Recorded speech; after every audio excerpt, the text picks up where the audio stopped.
Ng'ayogerako eri bannamawulire Masaka, omukulembeze w'eggwanga Yoweri Museveni yasabye abantu bonna abeesenza ku ttaka lya Bigo bya Mugenyi mu disitulikiti ya Ssembabule okukikomya. Ono yatuuse n'okubalabula nti bandulumbibwa emisambwa egikuuma ekifo kino.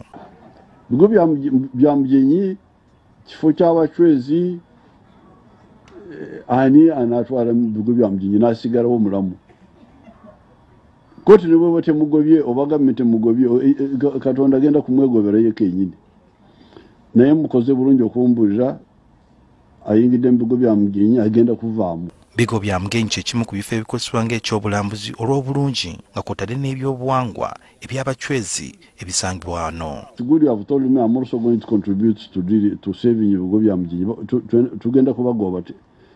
That's ekifo ky'obujjajja you talk of obujjajja, that is the bujjajja now. Should not be touched. Should be kisande okukumibwa abakulembeze bonna ate waliwo akikwatako mbugenda kulimamu obutooke simuye kulima muki emisambo gigenda kukolako.